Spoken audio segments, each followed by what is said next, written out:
Hi, and welcome back to the pod.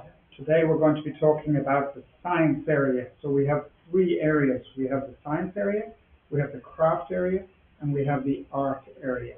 So we have how we're going to get it done, what it is we're going to do, and then why we're doing it.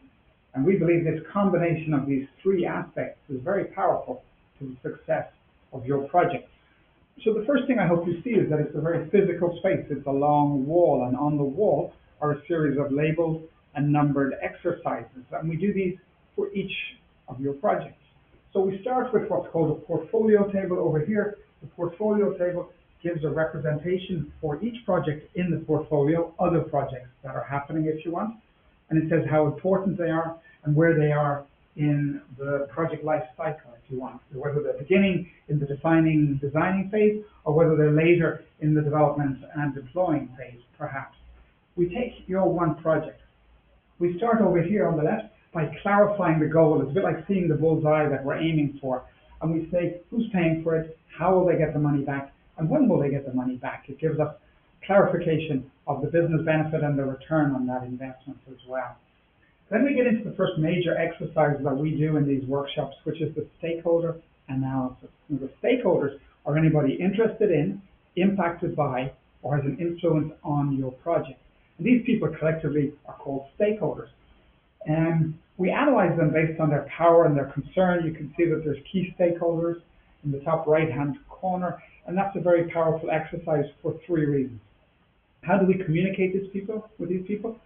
We need to manage potential resistance that some of them may have, but in particular for us today, it's their requirements that we want to gather. So we gather the requirements from the stakeholders.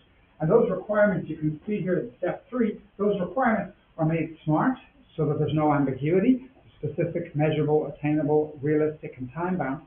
And then they're analyzed using a thing called a Moscow analysis. Must, should, could, won't. So Moscow analysis must have for the business case, should have for the rules of the road for how we work in this company, could have if we have time and if we have money, and won't have. It's a nice way of saying no, isn't it? It's a polite way of saying no. I know you'd like it, but we won't have it on this project, perhaps in phase 2, as we say, with a smile on our face.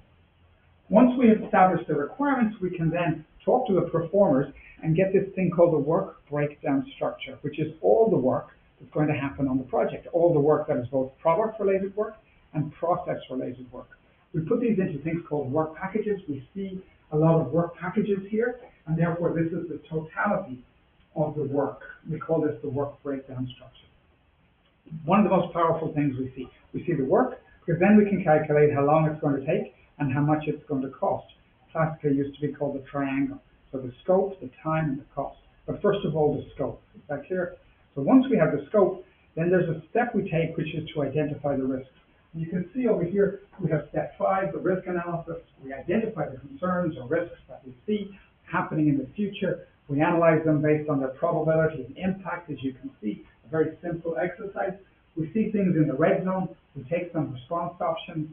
And then if there's any work coming out of these responses, we add it into the work breakdown structure. We add it back into the work breakdown structure. Then and only then are we in a position to establish the contingency that we will put along with the task into a dependency diagram, a network diagram, which will then have durations added to it and ultimately become our schedule. If you are interested in the critical path, we can demonstrate that here in the center, in this area here, by showing that if the activity moves one day, the whole thing moves one day. If we move it 1 week, the whole thing moves 1 week. And that is the definition of the critical path. And so this is the science area. This is where we look at how we're going to get it done. This is done collaboratively with all the stakeholders in the room. You could imagine it being done by different frameworks. We have some like the PMBOK. We have some like APM or Prince2, or more fashionably, perhaps recently, Agile.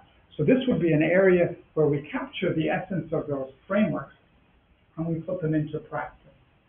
We hope you enjoy these videos. We hope you see what they mean. We hope you see how the combination of them, the science area, which is where we are now, the craft area, which is that table with the physicality of the deliverables, and then the art area that we're going to see, which is where we have the conflicts and the communication and the motivation. And all of these coming together are there to help to make your projects more successful. Again, my name is Ryle. I hope you enjoyed these videos, and we look forward to seeing you again.